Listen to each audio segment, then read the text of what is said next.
Sweet tangle apples, apples so good they make you smile. They're crisp, they're juicy, and the flavor's just right.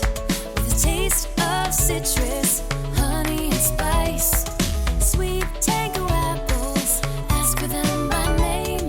When you taste that healthy, crispy crunch, you'll know the other apples aren't the same. Sweet tangle apples, apples so good they make you smile. Make contact. A collective psychosis is sweeping the nation. We're in the thick of the haze craze, and Elysian is introducing an altered state of IPA. Contact Haze is a tangled chemistry of mild haze, low bitterness, and an explosion of hop aroma. This hazy IPA bursts with notes of bright raspberry, currant, citrus, guava, and passion fruit. Available in 6-pack cans in stores and in all Seattle Elysian locations. Make contact. Must be 21. Please enjoy responsibly. And the former radio voice of the Miami Heat, Mike Inglis. I mean, and look, that's very strange to say, right, Mike? The former radio voice of the Miami Heat. That's you, Mike. Good morning. Good morning, Zaz. How are you, buddy? Miss you. Yeah, I'm good. It's good to talk to you. And before we get into the meat of things here, I do want to ask you the question that everyone out there is looking for the answer, and that is now that you're hanging it up, you're hanging up the microphone after 23 years of the voice of the Miami Heat. Are you going to adjust your Twitter handle, which is currently at Mike Inglis Heat? Wow, I never even thought about that. To tell you the truth, that's an important question. I'm not a huge guy on social media, as you well know. So, maybe, maybe not. I mean, what the heck? I guess everybody probably knows me by that handle, so I'll probably keep it. I think you should keep it. I think I think you're always going to be associated with the Heat. I think you probably like that as well. I think you should keep it. That's my vote, Mike. Yeah, I think I'm going in with your vote too there, Zaz. I think it'd be silly to change it now because you're right. If they see my name, most people, at least in the sports biz, know it's about the Heat. So why not? Why not? Now tell me what you have made of the outpouring of support and congratulations that since the team announced it a couple days ago. Some of us have known for a little bit, but a couple days ago, the team announces that you're hanging it up. And tell me a little bit about the support and the congratulations that you've gotten over the last couple days. Zaz, I'm flabbergasted. I mean, the pouring out. I mean, I've heard from people in Europe. I've heard obviously a bunch of the broadcasters around the NBA, from the NBA. Obviously our people, but just the support and the such kind words. I know I'm not everybody's cup of tea, but they were just so kind. I'm floored. I mean, I figured there'd be a little bit of something, but my phone literally hasn't stopped ringing, and the texts keep on coming in. The Twitter stuff keeps on coming in, and I'm floored, and I'm so appreciative of Heat Nation and the people that liked basketball. It's more than I ever dreamt and expected. And how about the main man, Pat Riley, saying incredibly nice things about you in that statement coming from the team? Yeah. I feel like you gotta frame that press release there, Mike. Yeah, that might actually happen. You never know. Pat and I had a great conversation a few days ago before all this was announced because I wanted to talk to him and tell him, but I guess they had already mentioned it to him, and we had a great conversation. He's been a great supporter of mine, and I took his advice that he gave me a few years ago, and he told me, "Hey, Mike, tell it like it is. Be honest with it. Be straightforward. Just don't kill anybody. But if it's bad, it's bad, and if it's good, it's good. But be entertaining in the whole bit, but be truthful." And I think I took that to heart. Sometimes maybe a little bit too much, but we all have our moments, as they say. Well, yeah, I think there's, I think you would hear over the years from fans, and I would certainly hear this as well because I'm doing the radio show every day, where you got some fans who think maybe you're being a little bit too negative, you're being a little bit too hard on the team, but then at the same time, you would get upset at the officials when they weren't giving the Heat a fair shake, and I think that the Heat fans always knew that. They were able to pick up on that you cared as much as they did. Yeah, well, I think whether it was a good thing or a bad thing, I broadcast more like a fan because I just loved the team and what they're all about, and especially for all these years. But and so sometimes I got a little bit overzealous maybe. But hey, I told you like it was. If it was a bad night, it's a bad night. If it's a great night, it's a great night. I always said you don't want to be lied to. You're lied to enough here in society as it is right now. I don't want to be lied to, and that's the way I look at it if I'm listening to a broadcast. Because you know what? You can switch over to the TV or whatever, or read the newspaper, or get on in the morning and listen to you. And if you're telling them the exact opposite the way I was broadcasting, they're going to think I'm a moron, okay? I mean, like, what game was he watching? So that's why I don't think the truth really ever hurts. It might sting, but it never really hurts. We got the now former radio voice of the Miami Heat, Mike Inglis, here with us, 23 years. He's hanging up his decision. Like, a couple people asked me that, over the last couple days, his decision. I mean, and I told him, Mike, so you could say it for yourself. This is 100% your decision. Oh, yeah, without a doubt. My wife and I have been talking about since, COVID started and we moved over to the west coast of Florida. We thought about it, and I said, you know what, dear, I've been doing this like 50 years now, broadcasting, and knock on wood, fortunately, I'm very healthy. And I said, you know what, it's about time the team probably had a new voice. Bring in someone younger, maybe a little bit more enthusiastic, maybe a little bit more up with the times than this old guy here. So it was totally my decision, and I literally told my wife last Monday. She's brushing her teeth, and I came in and I said to her, "So how do you like my retirement outfit?" And she looked at me and said, "Really?" Because I was going down to the offices to get my credential stuff done, and she says, "You're going to do it?" And I said, "Yeah, I think it's time, and I want to give the team a good notice so give them at least a month to be able to find another voice because it's one of the primo jobs in the NBA." The organization, the way they run things, the network we've got, with you and Tommy and the crew and Ruth. And I said, it'll give them some time to find someone who's going to be really good and maybe grow with the team. So what was the moment, what was the actual tipping point then? Because I know you've been thinking about it. I mean, look, like you hear Mike saying that he moved out to the West Coast. Like, Mike was commuting the entire past year. Mike's been on the West Coast. So what was the tipping point then? I think the tipping point was really not knowing if we were going to travel with the team anymore. Here's something I'll tell you, it's sort of strange, and there's players on the team I've never met. Right. Me too. I've got no idea who the heck I am. Yep. I mean, you can mention Mike Inglis, and they might think I'm the Prince of England or something. They have no idea. Yeah. And I think that disjointed part of it certainly had something to do with it, and the commuting had a lot to do because every game was a road game for me. I wasn't going out of town for 12 days or 7 days, which would cut down on the commute. But I said COVID had an awful lot to do with it. And again, fortunately, we're both very healthy over here. And it was just time. But that had a lot to do with it, without a doubt. I mean, the team treated me, as you well know, fabulous over these years. Me and my family, not one single complaint. They've been so kind. The Harrison family, and obviously. Coach Riley and, the coaching staff and everybody and all the management. I got nothing bad to say about that. They've just been fabulous. What an organization for the next person to get involved with. What was your favorite building to broadcast from? Oh, boy, that's a good one. I always liked being out at Staples Center in L.A. I mean, just the lighting. It was like theater, the lighting and what have you. The fans were great. I mean, most of the arenas are so good nowadays. But that was one of my favorite spots. It was just a lot of fun. What was the wildest atmosphere that you broadcasted from? The wildest atmosphere. Because I think I know the answer to it. I'll give you a second to try and remember, but I think I know the answer. The wildest. Oh boy, that's a good one, Zaz. I don't know. Indiana, maybe. They were crazy there.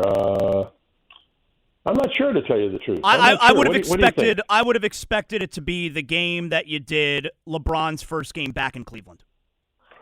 Yes. Good point. Yes, I forgot about that because we were right on the floor there, and they were. I mean, the vitriol was phenomenal coming from people. I was going, hey, come on, it's a sport, gang. I mean, don't kill the guy for crying out loud. He made a decision and live with it. And, of course, he did. He came back and won them a championship, so they obviously like him a whole lot better now. What was a game that it doesn't necessarily have to be the game that you thought you were at your best, but what was a game where you look back, you're like, man, that was the most fun? Probably Game 6 against the Spurs, where Ray Allen hit that three-pointer.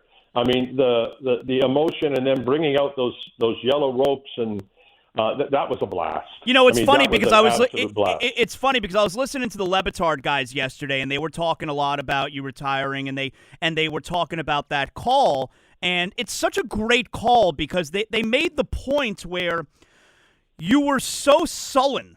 For the portion of that call, LeBron takes the shot, he misses, Bosh rebounds, and then Ray hits the shot, and you went from 0 to 100 in the span of a millisecond. And I remember, yes, you were sullen because I remember you and me and Crotty, like during the timeout leading up to that inbounds to that possession. We were just saying, wow, what a miserable way for this season to end. And it ended up making the call so great because you did go from 0 to 100. Yeah, I did. There's no doubt about it. I was on the fast track on the last few seconds there. But it was just so exciting. Like I said, broadcast like a fan. The fans were all like, "Oh, you got to be kidding me! This can't happen!" And then bang. I mean, Mike, you're the soundtrack. Because look, Eric Reed does the fake broadcast into the tape recorder so they could have it for the archives and all that. But you're doing all the games, okay, all the games live on the radio side, and you have been the soundtrack for every single great moment in the history of this franchise, Mike. Yeah, that's sort of wild, isn't it? It's crazy. I mean, I think I realized I had maybe done something decent when I think it's ABC had their opening of all the NBA playoffs, and they had our soundtrack going, and it's crazy. Zaz, we've worked together for a long time. It's been a lot of fun. It's been a roller. In any sport, it's a roller coaster ride, but in the NBA in particularly so, it goes up and down. Great bad the whole time, but it has been a whole lot of fun, hasn't it? Now you saw in the statement that the team put out, it had your famous quote after the first in 06 and after the second one in 12. We're going to get a beautiful parade. We're going to get a parade down beautiful Biscayne Boulevard. It's a great line. It harkens back, of course, to when Pat Riley took the job and said, I have a vision of a parade down Biscayne Boulevard, and then you incorporated it into that call when the Heat won in 2006. Had you thought about that at all going into the game where I want this to be the line, or was it completely organic? Totally organic. I've never pre-scripted anything like that in my life. It's whatever comes out of my mouth and hopefully from my heart, and it just happened to work out perfectly, I guess. I got lucky. We always got to get lucky sometimes, but no, I never. I know guys around the league that have thought about it and written it down, what they're going to say. That's not me. It's whatever comes out, and fortunately, it came out good. I've told people that, all those calls, I've said that before, where you do, I'm not going to name names, but you got broadcasters who, they write some stuff down and they'll use it, they'll cross it off. But I never, in my 11 years being next to you, never, ever, ever did I ever see anything like that. No, I haven't. And whether I was doing basketball, football, hockey, you pick a sport that I've done. Nope, it's totally organic, and I think you have to be real about it. I mean, sure, it's really nice if you can come up with a beautiful phrase and make it sound like you've just come up with it. Right? I understand that, too. Some guys don't want to miss the moment, but for me, the moment is the moment. It is whatever it is, a loss, a championship, some spectacular shot, 1, 2, 3, with Mike Miller. If it comes out, it comes out. And I personally like that's the way. I think that's the way it should be. But I'm also old school. It's a different era now. Well, now you're out there in Fort Myers. You live in Fort Myers now, Mike. So you're going to have to buy the league pass to watch every Heat game. No, actually, I get it out here. Believe it or not. Oh, really? That's I do. part of that. Yeah. That's in like the radius. You get the Heat games. Yes, well, we do. At least I know we did last year because my Okay. wife watched them all. So Okay. I hope we get them this year. If not, I Okay. am going to have to phone somebody. Okay. All right. Now let me say a couple real nice things. Okay. And I said this yesterday, and but I'll do it with you here on the phone. I mentioned this yesterday, so I want to do it again to you, which was you always, I'm going to go into my 12th year with the team coming up next month. Okay. So for 11 years, I was there sitting next to you and John, and for the last few years next to Ruth. And from the very get-go, you always made me feel part of the team. You made me feel very comfortable. You never, ever, ever, God knows I made mistakes. You never once, ever got upset with me, okay? And a really big deal to me, and I realized this very early on, I was nervous when I started on the broadcast with you guys because I come from a place where this is my childhood team, and I care very, very much about them.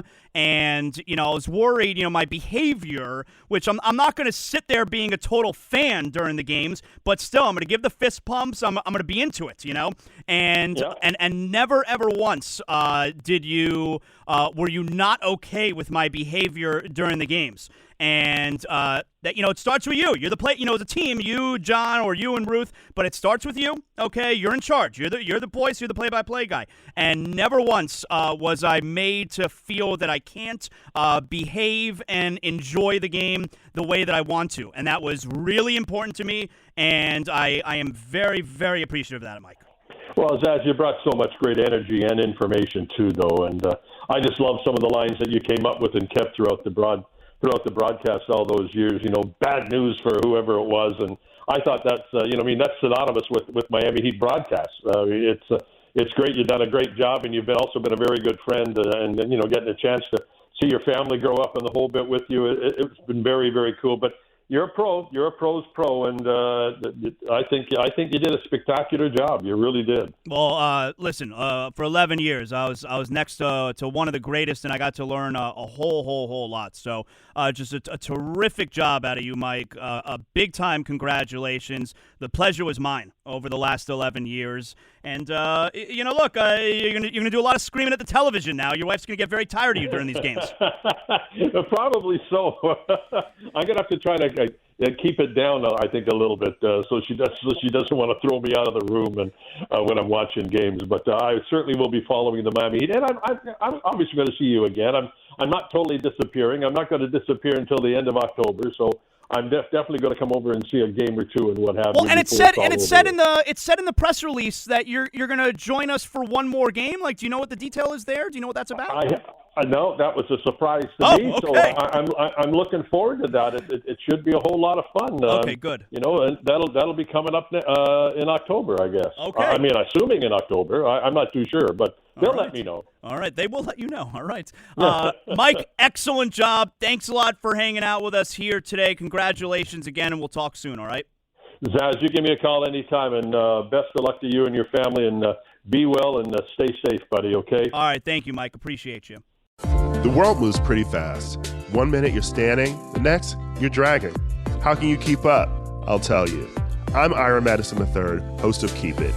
Each week, Louis Vertel, Aida Osman, and I do the hard work of exploring the intersection between entertainment, culture, and politics, with guests like Billy Porter, Catherine O'Hara, Ronan Farrow, Francesca Ramsey, and more. New episodes of Keep It drop every Wednesday. Listen on Odyssey, Apple Podcasts, or wherever you get your podcasts. Sweet tango apples, apples so good they make you smile. They're crisp, they're juicy, and the flavor's just right. With a taste of citrus, honey, and spice. Sweet tango apples, ask for them by name. When you taste that healthy, crispy crunch, you'll know the other apples aren't the same.